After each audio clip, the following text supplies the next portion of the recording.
دنیا میں ہر کام کرنے والے کا کوئی نہ کوئی مقصد ہوتا ہے، یعنی جو آدمی کسی کام میں مصروف ہے وہ اس کے مقصد کے تحت ہے۔ اسی طرح آپ یہ جو دیکھ رہے ہیں طلباء، یہ جو بچے قرآن پاک حفظ کر رہے ہیں،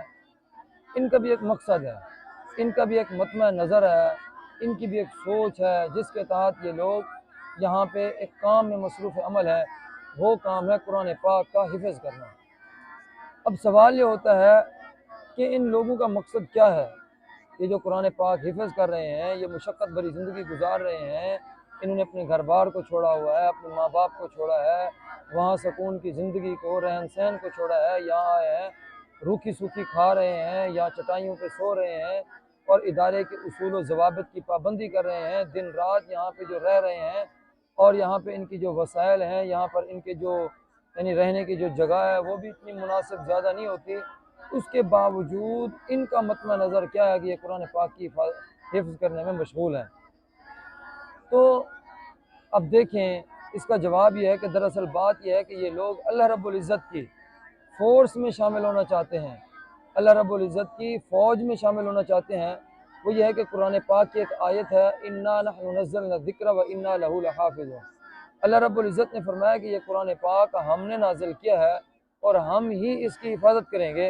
اور اللہ رب العزت نے یہ جو حفاظت، قرآن پاک کی حفاظت کا وعدہ جو فرمایا ہے،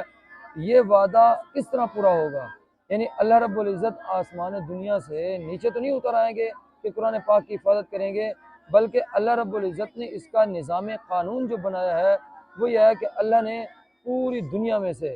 اپنے منتخب شدہ جو لوگ تھے، جو آدمی تھے، جو اللہ کے پیارے تھے، اللہ رب العزت نے ان کے سینوں کو قرآن کے لیے کھول دیا کہ اللہ رب العزت نے ان کے سینوں میں، ان کے دل و دماغ کے اندر قرآن پاک کو محفوظ کر لیا، محفوظ کرنے کی انہیں توفیق عطا فرما دی، اور یہ لوگ بے سر و سامانی کے عالم میں مادی وسائل سے بالا تر ہو کر، کوئی چیز ان کے پاس نہیں، لیکن اس کے باوجود جو قرآن پاک کے حفظ کرنے میں مشغول ہیں۔ اس لیے قرآن پاک کو حفظ کرنے میں یہ طلباء جو ہیں قرآن پاک کی حفاظت کر رہے ہیں، حفظ کر رہے ہیں، تو اس اعتبار سے یہ لوگ اللہ رب العزت کی فوج میں شامل ہیں اور اللہ رب العزت کے قرآن پاک کو حفظ کر رہے ہیں۔ اور اللہ رب العزت سے دعا ہے کہ اللہ رب العزت ان طلباء کو قرآن پاک حفظ کرنے اور قرآن پاک